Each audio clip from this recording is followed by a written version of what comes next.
Boa tarde a todos. Essa aula de hoje é biologia e também projetos de vida para o segundo ano C, tá bom? Compartilhando aqui a tela.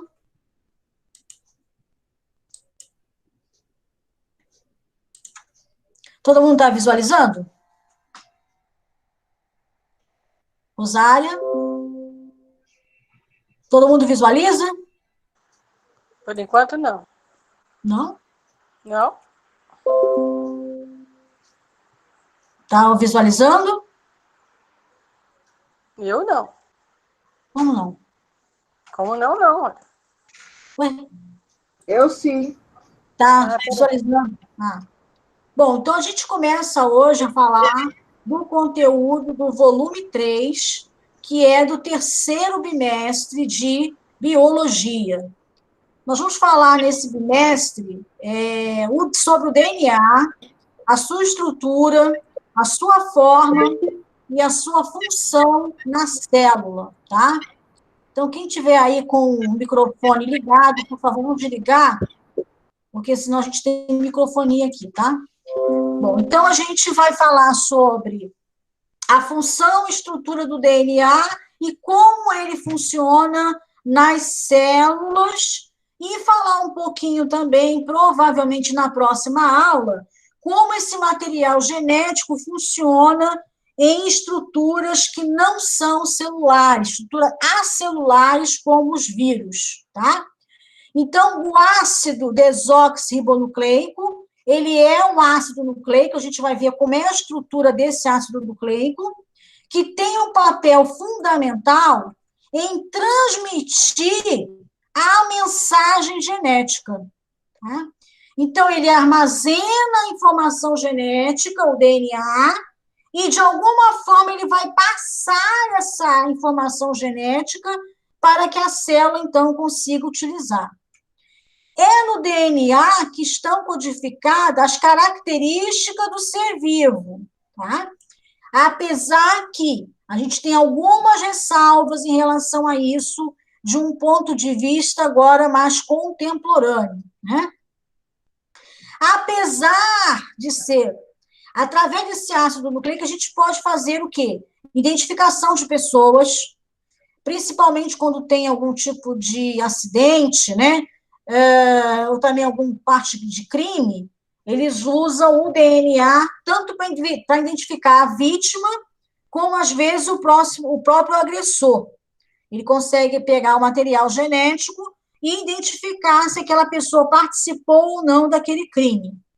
Certo que o DNA ele não é uma molécula que tem uma capacidade de sobreviver tanto tempo, mas sim ele é usado em diversos tipos de investigação criminal, tá?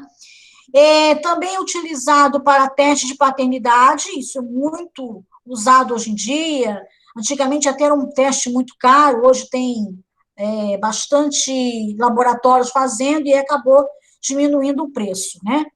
E também ele é utilizado para identificar doenças antes que elas se manifestem. Eu coloquei isso aqui em vermelho de propósito. Por quê? Nos Estados Unidos, por exemplo, como não existe lá uma saúde pública, né?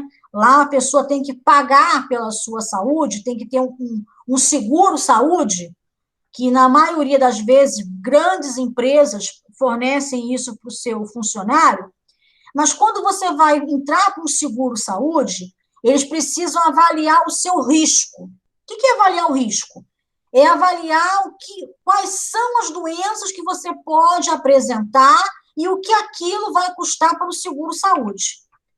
Então, a pessoa, ela passa por alguns testes, a maioria do seguro-saúde lá pede isso, e nesses testes eles vão avaliar o quê? Eles vão avaliar se você tem alguma coisa no seu DNA que dá a entender, né, que pressupõe que você pode manifestar uma doença.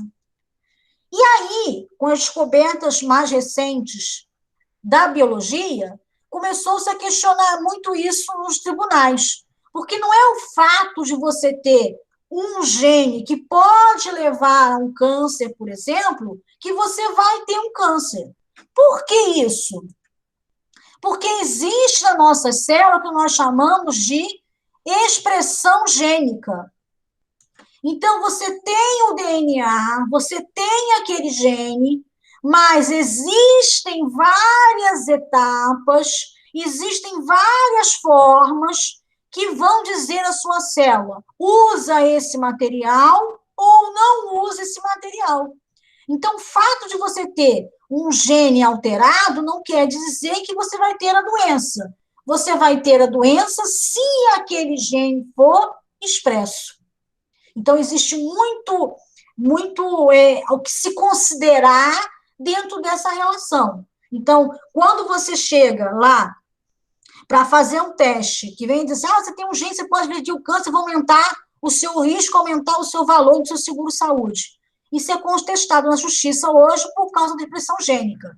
E a expressão gênica, a gente não entende todo o processo. Tá? A gente não consegue entender ainda como uma célula, por exemplo, do pâncreas, ela vai expressar um determinado gene, mas uma célula muscular vai expressar um outro gene, por exemplo. A gente não entende também porque alguns genes estão presentes lá e nunca são expressos. A gente também não entende porque alguns genes têm um grupo metil, ligado, metil, né, CH3, ligado ali na estrutura da citosina, que aí aquele gene está fechado, ele não vai ser expresso. Por quê? Porque a enzima não consegue chegar ali, está fechado, não tem espaço para poder chegar. Então, você tem aqui a acessibilidade, né, para chegar ao material genético, isso também é controlado. Você vai ter fatores de transcrição que vão chegar para o gene e vai dizer só, vamos começar aqui, vamos partir desse princípio. E isso é muito bem regulado em células eucariontes, que são as nossas, e ainda temos aqui o splice. O splice é o processamento do pré-RNA mensageiro. O que significa isso? A receita está pronta para fazer a proteína, só que eu vou ver quais ingredientes eu vou usar. E aí eu posso fazer tanto um bolo de cenoura, de batata, um bolo de limão, um bolo de laranja, só trocando alguns ingredientes. Então, o fato de você ter um DNA lá bonitinho, não significa que ele vai se transformar em uma proteína. Por quê? Existe mecanismo sofisticado de expressão gênica. Então, quando você fala aqui em identificar doenças antes de se manifestarem, cuidado. Por quê? Porque existem mecanismos de controle da expressão desse gene, e alguns aqui estão listados, e a gente vai ver um pouco melhor isso aqui em aulas posteriores, tá bom? Bom, então eu falei para vocês que o DNA era um ácido nucleico, tá? Então, ele sendo um ácido nucleico, ele é formado por um grupo fosfato, né, ou ácido fosfórico, por uma base nitrogenada, que vai variar aqui se é um RNA ou um DNA, e um açúcar aqui, que é a pentose, que também varia do DNA para o RNA. Então, o DNA ele vai armazenar a informação genética, e o RNA, existem vários tipos de RNA na célula, tá? Vamos tomar, por exemplo, aqui o RNA mensageiro. O RNA mensageiro vai carregar essa receita. Então, vamos entender aqui. O DNA guarda a receita para ele é a receita, né? Quando ele quer transmitir essa receita, a célula, então, faz um RNA mensageiro. Esse RNA mensageiro, ele leva a mensagem para a síntese de proteína. Então, você tem o DNA, que vai formar um RNA mensageiro. Esse RNA mensageiro vai ter a receita para que a célula, então, faça a proteína. Tanto o RNA como o DNA são ácidos nucleicos, formados por quê? Por um grupo fosfato, uma base nitrogenada e uma pentose. E quais são as diferenças do DNA para o RNA? Primeiro, o DNA é uma molécula mais estável. Por ser uma dupla, né? Uma dupla fita, dá mais estabilidade para essas, principalmente as bases nitrogenadas. Então, o RNA é uma molécula que não dura muito tempo na célula. O DNA ele é mais estável. De um ponto de vista evolutivo, acredita-se que o RNA tenha surgido primeiro. Por quê? Porque ele é mais simples e a base nitrogenada que compõe o RNA é uma ribose. No caso do DNA, do DNA é uma desoxirribose. Então, o RNA é uma ribose e o DNA é uma desoxirribose. O que é uma desoxirribose? É uma ribose que perdeu alguma coisa. No caso, uma hidroxila. Se eu perdi alguma coisa, é sinal que eu tinha antes. O que eu tinha antes? Uma ribose. E a ribose está onde? Está no RNA. Então, o RNA provavelmente surgiu primeiro, tá? E em seguida surgiu o DNA, e é claro que ele foi selecionado, por quê? Porque o DNA tem melhores condições de ficar por muito tempo na célula. Então, o RNA ele é formado por uma única fita, como estão vendo aqui, né? Uma única fita, tá? É formada por uma base nitrogenada, citosina, guanina, adenina, e uracil ou uracila, tá bom? E também um grupo fosfato. Esse é o RNA. E o DNA? O DNA é formado por duas fitas, por base nitrogenada, que é a citosina, a guanina, a adenina e a timina. Opa, timina.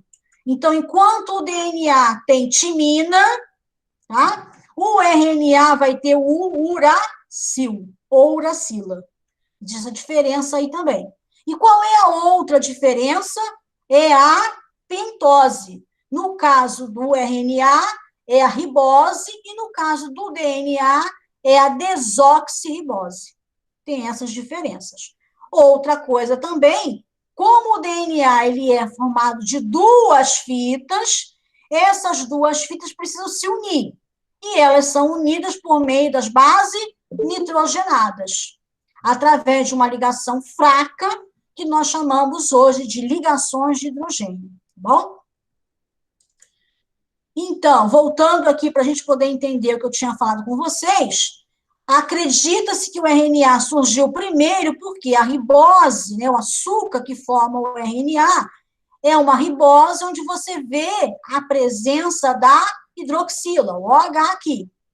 No caso do DNA, ele vai perder essa hidroxila, por isso o nome desoxirribose, perdeu a hidroxila, tá bom? Se eu perdi, como eu já falei, é porque eu tinha antes, né? Então, é provável que o RNA surgiu antes do DNA. E qual é a função do RNA? Ele vai carregar a receita para a síntese de proteína. Uma das funções, né, gente? Existem vários tipos de RNA. Estou exemplificando um aqui, que é o RNA mensageiro. Ele vai carregar as informações para a síntese de proteína. E essas informações vieram aonde? Do DNA, tá? Claro que isso, para acontecer, como eu já falei, depende de um mecanismo de expressão gênica, tá? Eu sei que é muita informação, precisa rever essa aula mais de uma vez e fazer as anotações direitinho, viu, gente? Tem que anotar esse material direitinho. Essa matéria aqui não é muito fácil. Bom, então vamos voltar aqui para a gente poder entender o que eu tinha falado para vocês, né? Então, vejam, o DNA, isso aqui é o DNA, ele é uma dupla fita, formada por um grupo fosfato, uma desoxirribose, tá? E bases nitrogenadas. Essas bases nitrogenadas é que vão ligar uma fita na outra. Ligar por meio de, olha, pontes de hidrogênio não é mais usado, tá, gente? Mudou esse nome para ligações de hidrogênio. Esse tipo de ligação é uma ligação que ela é fraca, mas ela é fácil de se montar e se desmontar ao mesmo tempo. Então, por que é necessário ter uma ligação dessa? Porque quando o DNA for utilizado, ele precisa ser aberto. Então, tem que ter uma facilidade de abrir e fechar. E, para isso, nada melhor do que uma ligação de hidrogênio, tá? Sendo que o A, né, a adenina e a timina, se liga por meio de 2 ligações de hidrogênio, e a guanina se liga à citosina por meio de 3 ligações de hidrogênio. Isso você vai formar uma estrutura de 2 fitas, tá? Então, vamos lembrar aqui agora o que nós estamos falando. Primeiro, o DNA guarda informação genética para síntese de proteínas, sintetizar em biologia, fabricar, tá?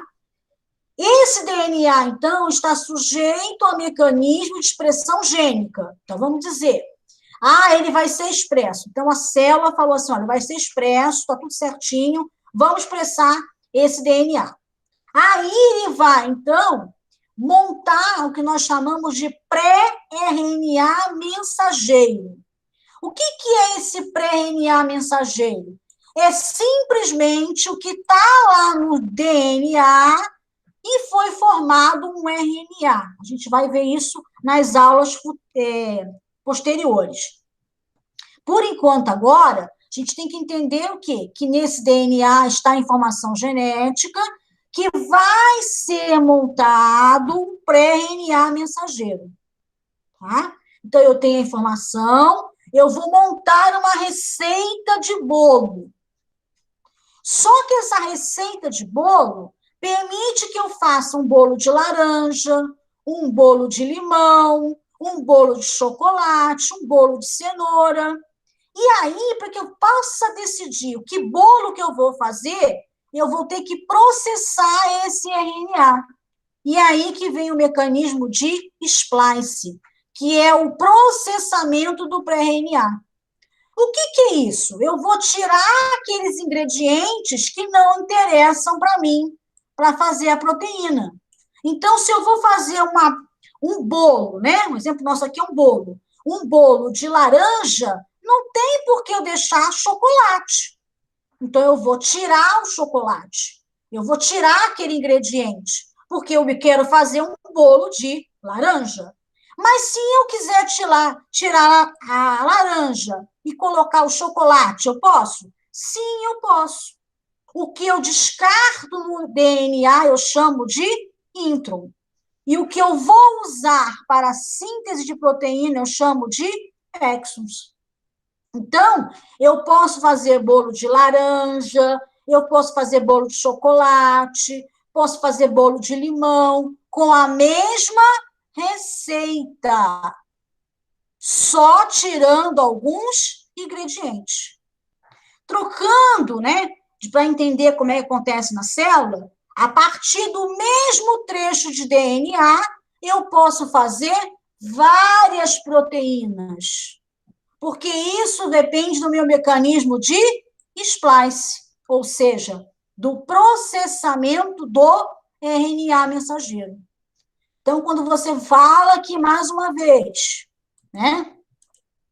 Tem esse texto aqui, ó. Identificar doenças antes que elas se manifestem. Opa! A gente já tinha a questão da expressão gênica e a gente pode associar ainda o quê? O splice. Né? Porque eu posso ter informação genética, eu posso modificar e não expressar aquela proteína, porque a partir de um gene eu posso expressar 2, 3, 4 proteínas. Então, o DNA guarda informação genética para a síntese de proteínas, que vai depender de quê? Primeiro, do mecanismo de controle de expressão gênica, não é? E segundo, do mecanismo de processamento de RNA. Então, dizer que aquele fragmento de DNA vai levar a pessoa a ter uma doença não é bem assim, né? porque vai depender de várias situações, tá bom? Antigamente, a gente achava nos livros o dogma da biologia molecular. O gen codificava um RNA mensageiro que codificava uma proteína. Isso aqui era o dogma. Gene, né, DNA, RNA e proteína. E hoje a gente vê que isso aqui já não é bem verdadeiro. A partir de um gene, eu posso codificar várias proteínas.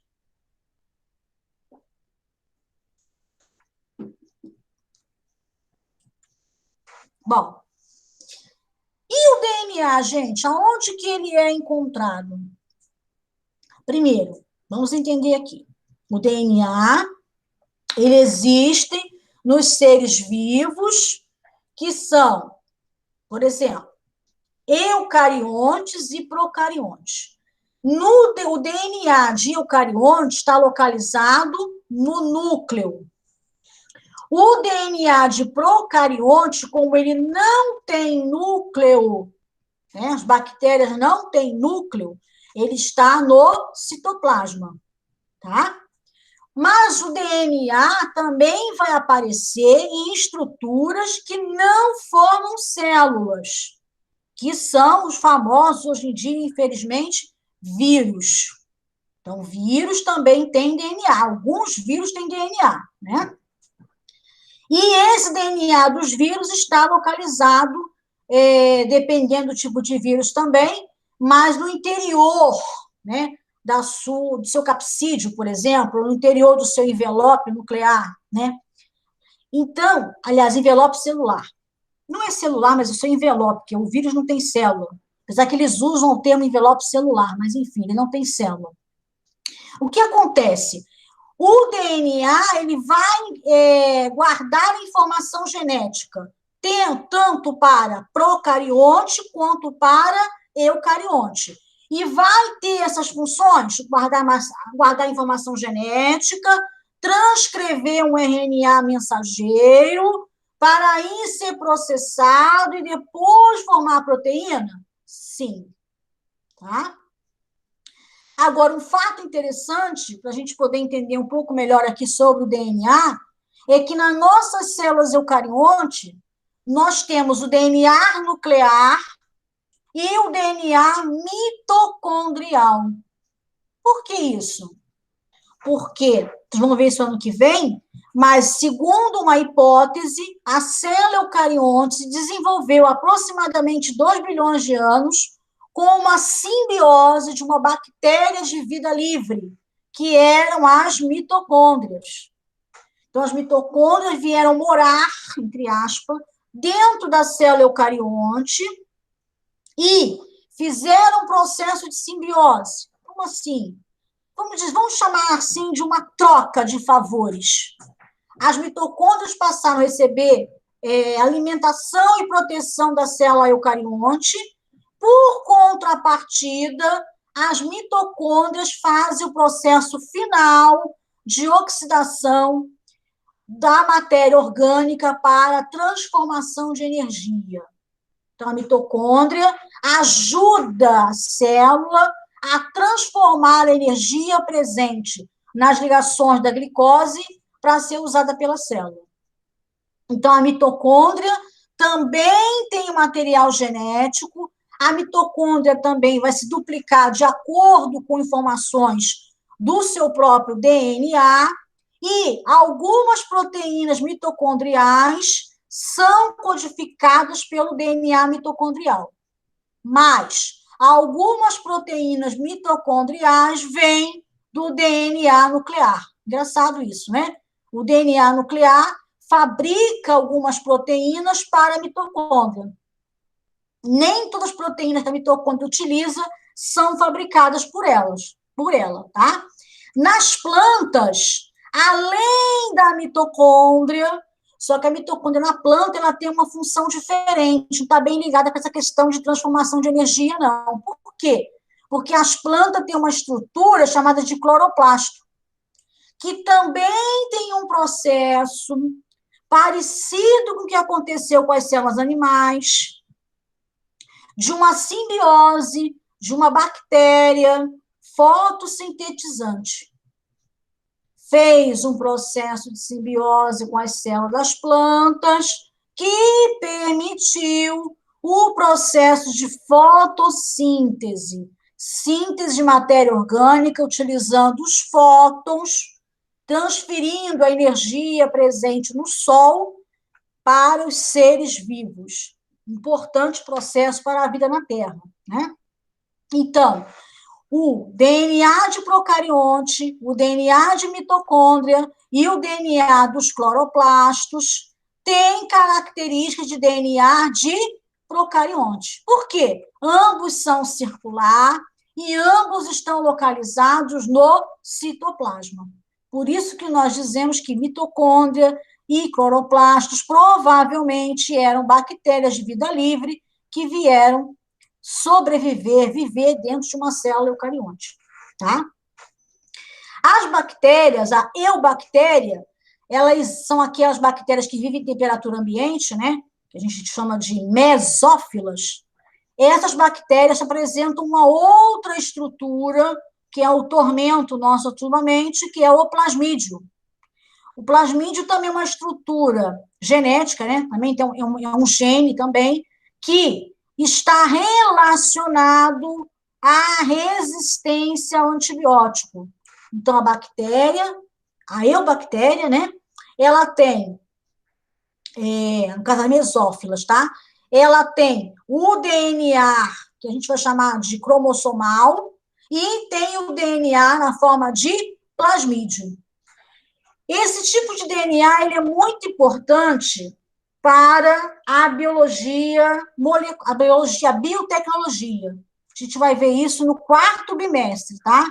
O quarto bimestre inteiro é sobre biotecnologia. E como nós usamos esse plasmídio para fazer várias moléculas, entre elas a insulina. Mas também esse plasmídio ajuda as bactérias a desenvolver resistência a vários antibióticos, principalmente porque o homem usa antibióticos de uma forma inadequada, bom? Então, aqui você tem, na célula eucarionte, para a gente poder rever aqui esse processo, o DNA está organizado em genes em cromossomos, né? E, então, esse DNA é utilizado como informação para síntese de proteínas, tá bom? Bom, e aí agora a professora começa com o projeto de vida, mas antes disso, gostaria de saber de vocês se tem alguma dúvida em relação ao DNA.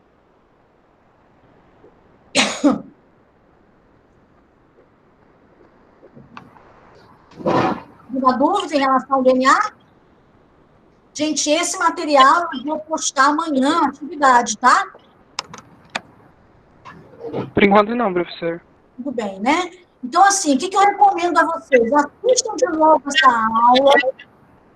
Esse material também está escrito lá na atividade de vocês. Vocês sabem que sempre eu mando a parte escrita, né? E é a parte que está aqui, tá bom? E aí, se persistir alguma dúvida, vocês usem lá o WhatsApp, que a gente pode, então, esclarecer melhor, tá bom? Professora Rosária, agora com o segundo ano C, não é isso, professora Rosária? Isso, segundo ano C, tá? Porque começa com um projeto de vida, isso, tá bom? Pessoal. Os alunos do segundo ano B, nós agradecemos a presença de vocês. Segundo Se A vocês também. quiserem assistir, né? Segundo A também, claro. Isso. Se quiserem assistir, tudo bem, professora Rosária? Tudo bem, mas também porque a professora é diferente, mas não tem problema nenhum. Quem quiser assistir, tudo bem. Essa aula vai ficar disponível para vocês de instantes, tá bom? Professora Rosária, com a senhora agora. Tá ok, então. Obrigada, Sandra, obrigada. Então, vamos lá, gente. Boa tarde. Tá? Agora a gente está começando o terceiro bimestre. Boa tarde. Tarde, minha querida. Então, o que acontece? Está começando o terceiro bimestre, se Deus quiser, né? E espero que a gente retorne, mas ainda está com uma incógnita muito grande. Mas, entretanto, porém, todavia, a gente segue o curso. e no sentido que aqueles alunos, por favor, que é a grande maioria do segundo C, a respeito das atividades, não entregaram, eu gostaria que o pessoal colaborasse com a gente, também por vocês mesmos, tá bom? Então, hoje, a gente vai falar sobre o projeto de vida e os seus degraus. Quem sou eu? Onde estou? Tá? Onde estou?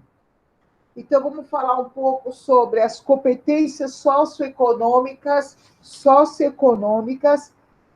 que hoje nós vamos falar sobre a jornada do desenvolvimento socioemocional, que é a nossa missão permanente dentro do trabalho, que a gente vem fazendo nas atividades projeto de vida, e também o cenário que ele ocupa e o contexto vivido, tá? E que passa a ser a nossa missão, ok? Para começar a nossa aula, eu trouxe aqui um trecho de um pedaço de uma frase, tá? Do Ayrton Senna, que é porque me inspira, né? E que possa ajudar como uma reflexão, que diz assim: os nossos sonhos, a respeito dos nossos sonhos. A educação é o melhor caminho para desenvolver o potencial das pessoas. E que todos nós, todos os brasileiros, deveriam ter o mesmo acesso à educação de qualidade. Tá? Eu achei muito importante isso, ele falar sobre a educação.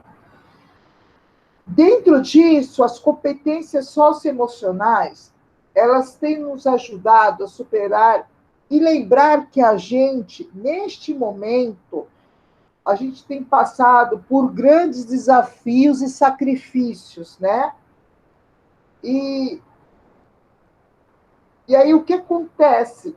E a gente está vivenciando todos esses desafios nos últimos momentos, principalmente nesses últimos 6 meses, né? Durante essa pandemia, que muita coisa incerta, muitos altos e baixos, muitos sims e muitos nãos, né? E está deixando muita gente confusa. Mas, com relação a isso, a gente pode falar das competências socioemocionais, elas são sendo desenvolvidas dentro do ambiente escolar, tá? Nos anos finais e pelo ensino médio, por toda a rede do estado de São Paulo, ok? E aí, o que acontece em cima disso? A gente está vendo que as escolas, elas estão se adaptando da melhor maneira possível, principalmente agora, nesse período de pandemia, né? Então, em cima disso, a gente vai ver, com relação também às competências socioemocionais, a gente vai falar sobre as rubricas, que é exatamente esse o tema central da nossa aula de hoje. Porque alguns pontos principais, tá? A gente vai ver sobre a rubrica que, ao longo desse processo de desenvolvimento socioemocional, eu irei explicar um pouquinho o que significa a rubrica. A rubrica, são pontos estratégicos para poder haver a organização, principalmente quando a gente fala sobre registro, o quanto a leitura nos auxilia, o quanto ela é importante. Está vendo? A Sandra postou aqui, colocou essa imagem dessa árvore que fala vida, carreira, transformação, tá? Visão do futuro, projeto, ousadia. Se a gente não tem aquela ousadia, não se jogar, a gente não anda, entendeu? Medo a gente tem de enfrentar o futuro, mas a gente não pode pensar muito, né? Que a gente vai pensar, se cair, eu vou cair. Se você já pensar nessa, eu vou cair, você cai mesmo. Dificuldade todo mundo tem, não é fácil, porque não é fácil realmente. Você não pode cair, você pode tropeçar, você trabalha, sabe aquela balança, mas não tem que cair. E se cair, levanta. E assim vai, 10.000 vezes, 10.000 vezes. Porque os erros fazem a gente aprender muita coisa. A gente aprende com os erros, não com os acertos. Entendeu? Então, isso é muito importante. Aí, nessa árvore, tá vendo? Ó, começa lá. A gente tem que ter um propósito para ver um sucesso, a gente arrisca, a gente tem aquela ousadia, a coragem e o potencial. E depois tem as ramificações, tá vendo? Os ramos aqui, esses troncos mais fininhos, aí são as ramificações que vai dar o futuro, a mudança, a vida, a satisfação, a abertura, a inovação, a realização, o investimento, o futuro, o sonho. Isso é importante na vida da gente, entendeu? A gente tem que pensar grande. Pensar grande, eu vou conseguir, vai demorar, mas eu vou conseguir. A gente tem que semear para ver uma colheita. E nesse intermediário entre a semente e a colheita, quando a gente está semeando, a gente tem que cuidar do plantio. Se você não cuida, você não vai ter uma boa colheita. Então, esse cuidado que eu estou falando aqui, tá? É em relação ao estudo, a gente se empenhar, não só vocês, porque a gente tem que sempre estudar. A gente tem que estar sempre estudando, sempre estudando. Porque se a gente não estuda, meu filho, a gente não vai para frente. Entendeu? Porque o mundo lá fora é muito competitivo. Então, você tem que estar sempre inovando, sempre aprendendo, sempre mudando. A mudança faz parte da evolução do ser humano. Entendeu? Então, é isso. A evolução é a parte do ser humano, faz com que você evolua. E tem que estar sempre se inovando, sempre criando. A gente não pode se acomodar, porque quem se acomoda não vai para frente, a gente fica estagnado, fica parado e fica na inércia, né? E não vale a pena, né? Por isso que a gente estuda, para evoluir, para crescer. Tá bom, meus queridos? É isso que eu queria falar. Mas continuando. Então, a leitura, ela nos auxilia no processo de autoconhecimento, de autorreflexão. A gente aprende muito lendo, a gente fala melhor, escreve melhor, entende melhor, porque hoje o que está acabando com o ser humano é mal compreensão. A gente não consegue se expressar, não consegue lidar com o ser humano. É isso que acaba com a gente. A leitura é tudo de bom na vida da gente. Tá? Então, a autorreflexão é muito importante. Quando eu leio, eu começo a refletir, eu penso, eu me reconheço em algumas desses degraus, porque a vida da gente são degraus, né? A gente começa lá embaixo, no ensino fundamental, lá no jardim de infância, o maternal, aí vai para o ensino fundamental 1, fundamental 12, e assim vai, até chegar à universidade. Mas são escadas, são degraus que você tem que passar. São etapas da vida da gente. E a gente tem que passá-las por todas a gente tem que passar. Tá ok? Então, a gente acaba se reconhecendo em alguns desses degraus. E isso faz parte da rubrica, porque a rubrica são etapas da vida da gente, tá? Para que realize esse processo de autoavaliação. No desenvolvimento socioemocional, ele vai estabelecer metas do nosso desenvolvimento. Então, sou eu um pacto, né? Eu vou fazer um pacto comigo mesmo, tá? Assim eu me conheço melhor. Quando eu me conheço melhor, eu começo a refletir sobre como essas competências podem me ajudar no processo do meu desenvolvimento, no qual eu propus a fazer, e aí posso achar a direção, tá? Para a gente poder resgatar, para a gente ter ideia em geral, tá bom? Então, como exemplo aqui, eu tenho a bússola. A bússola é um ótimo exemplo, porque o que é a bússola? A bússola, imagina, é a gente, tá? ela nos dá a direção, tá? Ele é um instrumento que nos guia para uma direção, para a gente ter a certeza do caminho dessa jornada. Então, a bússola é o sentido, é a direção, tá ok? E também, porque isso aqui está bem sucinto, tá? Quanto desenvolver essas competências socioemocionais, elas podem nos ajudar ao longo da nossa vida, seja no nosso estudo, no nosso ambiente escolar, né? No nosso ambiente fora da escola, porque a gente vai trabalhar para os outros e em outros lugares também, a gente conviver com outras pessoas que são diferentes da gente, no sentido de pensar, de agir, né? Então, isso, você saindo daquele mundo familiar, lá fora o mundo é totalmente diferente. Você vê pessoas totalmente diferentes a você, talvez pensam iguais a você, mas também não, entendeu? A gente tem que compactuar, talvez não, a gente tem que respeitar, tá? O respeito acima de tudo. Então, você não concorda, mas você respeita. Você põe aquilo que você acha que é, mas você tem que respeitar. Você escuta e você respeita, ok? Você pode dar o teu parecer. A pessoa não é obrigada a aceitar aquilo que você está falando, mas ela também tem que respeitar. O respeito acima de tudo, gente. Se a gente não tem respeito, a gente não vai para frente para nada, tá? Então, isso é o mais importante. A família, a comunidade, porque somos em integral no todo, a gente fala em desenvolvimento, para a gente poder se conectar no aprendizado, tá? Porque o aprendizado da matemática e o português é a base de tudo, né?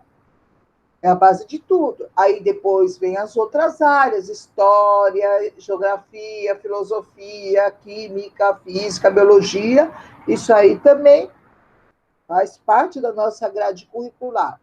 Mas para a gente poder haver uma conexão, a base o português a gente tem que ter. Tá ok, gente? E depois, todas as outras matérias vêm, e essas outras disciplinas, elas vêm colegar, elas vêm unir tanto a matemática quanto a português. Sandrinha, passa aí o outro vídeo, a outra imagem, por favor.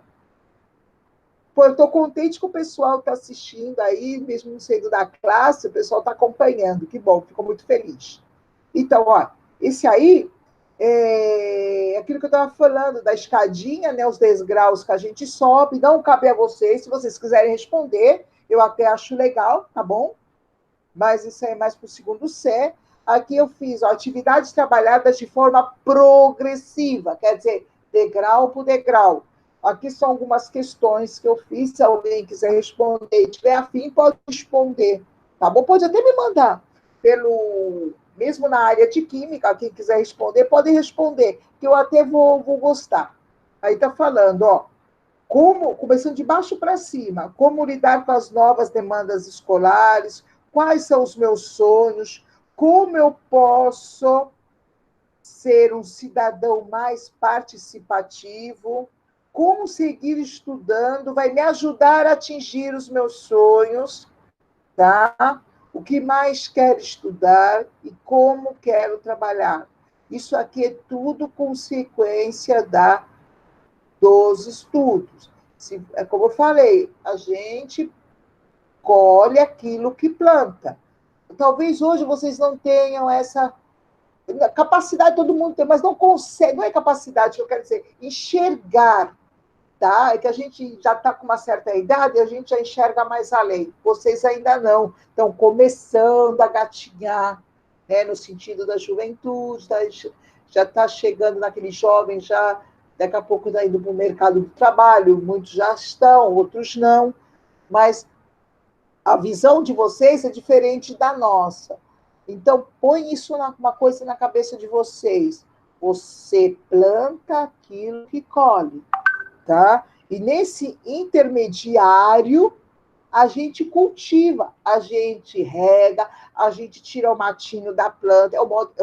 hipoteticamente falando, tá? Não é? É uma simbologia.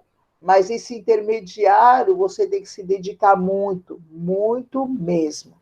Tá bom, meus queridos? A aula foi bem sucinta, um resumo, que eu tentei passar o melhor. Eu espero que, apesar da classe da maioria não ser os meus alunos do projeto de vida, eu amei ter falado para vocês, amei de coração, tá bom? Eu espero que o pessoal do segundo C veja o vídeo no YouTube, que a Sandrinha vai pôr amanhã, até amanhã. E agradeço muito a participação do segundo B e segundo A, muito mesmo. Amém. Fiquei muito feliz. Sandrinha, agora são seus. Pessoal, agradecer a participação de vocês, né? O projeto de vida de vocês realmente é importante, a gente está sempre falando sobre isso, a gente já fala sobre o projeto de uma forma não específica já há vários anos na nossa sala, né? A gente começa do ponto de vista biológico, nós começamos a nossa luta pela sobrevivência antes da gente nascer. Por quê?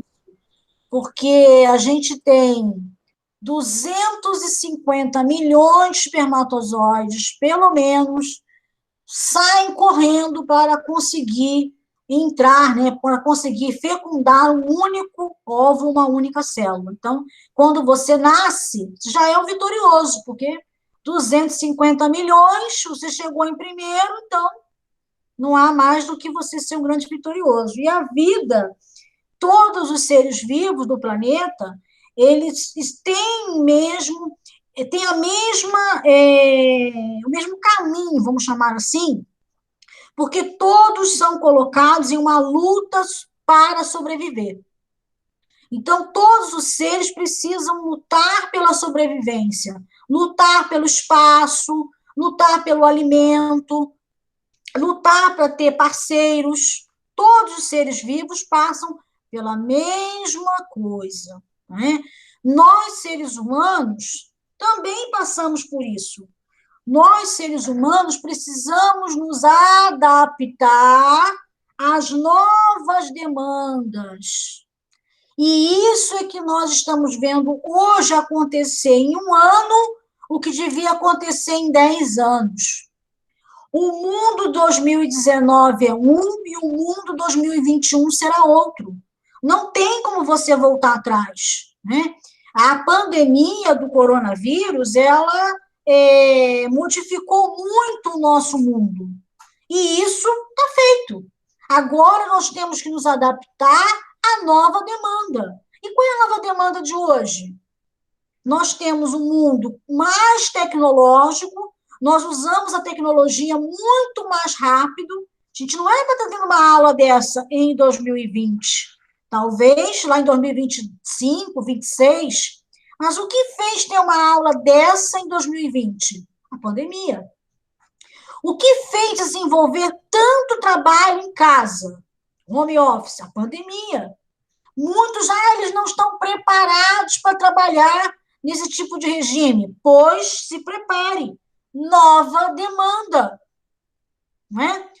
Nós temos que, hoje em dia, ter cuidado com a higiene, ter cuidado com a percepção do outro, mas a gente não tem isso. Nova demanda. Então, nós precisamos nos adaptar para reagir às mudanças no ambiente. Então, hoje nós falamos com o 9º ano sobre evolução. Isso é evolução. A evolução, ela te coloca no ponto de vista de adaptação. Não que você seja o melhor no seu trabalho, mas você tem que ser o mais adaptado àquela condição de trabalho. Então, não adianta você ter milhares de diplomas se você não tem a simples capacidade de se adaptar. E aí que entra essa questão socioemocional. Como você vai lidar com o outro em um ambiente que você vai ter estresse? Como você vai lidar com o outro em um ambiente que você tem meta para cumprir? Porque o ambiente corporativo, ele tem meta, ele tem lucro. Ele precisa ganhar, ele precisa sobressair. Então, como você vai trabalhar o seu eu, né, a sua formação, e colocar isso de forma a se adaptar, né, de forma a atingir as novas demandas do mercado. Então, você tem que se formar, sim, tem que estar lendo, porque a gente precisa atualizar. O mundo de hoje, gente, é muito difícil de você se atualizar, porque tanta informação, você precisa primeiro saber onde está a informação. Depois, você precisa filtrar essa informação. Essa informação, ela é verdadeira ou ela não é verdadeira? Sim, então ela é verdadeira. Então, eu tenho que tentar entender essa informação, tentar filtrar essa informação. Tudo isso precisa ser feito em tempo real.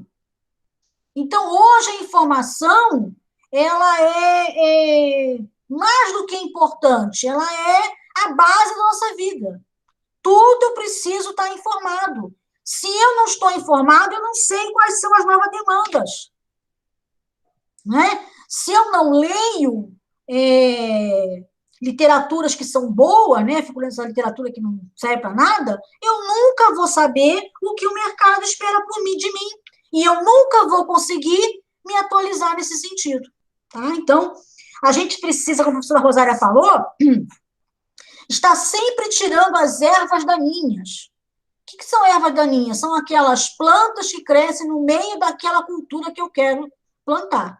Então, tem erva daninha na nossa vida? Tem, sim. Tem muita erva daninha. Agora, eu tenho que ter o cuidado de tirar essas ervas daninhas da minha vida para que eu possa, o quê? Atingir uma situação de plenitude. E aí, como a professora Rosária falou, não é questão de você ganhar dinheiro só.